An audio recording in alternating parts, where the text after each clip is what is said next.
Happy Trans History Month. I'm Megan Rohr, and I'm many things, but today I am someone who tells the stories of the elders that I have heard, particularly those who might have passed away before today. And so today I want to tell you about a story I heard from my dearly departed friend, Carl Tiebel. And he wanted to tell me about the year before what happened at the Compton's cafeteria riot, so you'd know a little more about it. Starting on Valentine's Day in 1965, a up-and-coming business owner named Carlos Lara owned 66 Turk Street, a bar called Chuckers. An immigrant from Guatemala just wanting to help their business thrive. And that Valentine's Day started the first of a year of police raids, almost nightly, at their bar. But this was a group of people, including Jose Sarria and others, who had been arrested so many times that their names and addresses had already been published in the San Francisco Chronicle. They had already had their employers called, and they didn't care anymore if they got arrested and shamed publicly. So after a year, starting in about March of 1966, Carlos started advertising police raids as the entertainment in Chuckers Bar. He told you the name of the undercover police officer's license plate number, and there were so many people who had been affected by this policing and had had their businesses closed that over 200 people would come on the nights they thought a raid would happen. Because like the civil rights movement that was brewing in the South, people knew that if you fill a jail, unjust laws can't be enforced anymore.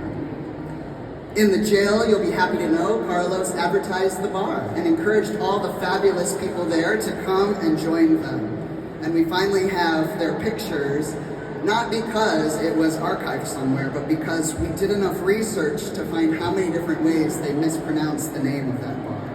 Police chief at the time, Tom Cahill, said about these arrests, "These are not just sick people. They are dangerous," and then misgenders them. "They are criminals," he declared.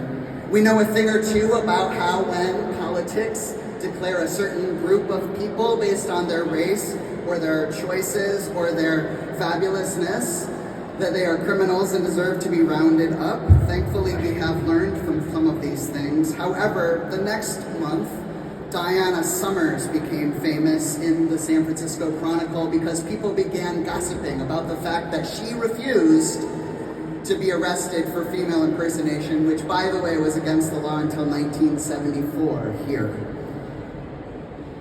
She argued she was a woman, and she was. She won a jury trial. But she made the mistake while being held in our San Francisco jail after passing the strip search of telling them she was transgender. So when she went into the bathroom before court to check her makeup in the mirror of the women's room, she was arrested by the court bailiff for female impersonation, not even for using the bathroom. Her second time in court, she won again, because of course she should. But then a few days later, the police accidentally raided her home with the wrong address from a warrant of a burglary suspect. She was charged with attacking the police officer, which she also won in court. But the San Francisco Chronicle had gossiped using the wrong pronouns and terrible language because she had gone to see a psychologist, because there was a mental health strain to everything she had endured from all of these things being in the paper. So the judge found she had committed no crime, but committed her to a mental institution during a time when our brains were lobotomized. There is no other record of Diana Summers and what happened to her next. But that all happened in the months before people took to salt and sugar shakers, before people became overwhelmed with what they were seeing, the ways that even business owners weren't able to bring justice, the way that courts were not able to bring justice. And when all of these things are taken from us, we take to the streets and we tell stories.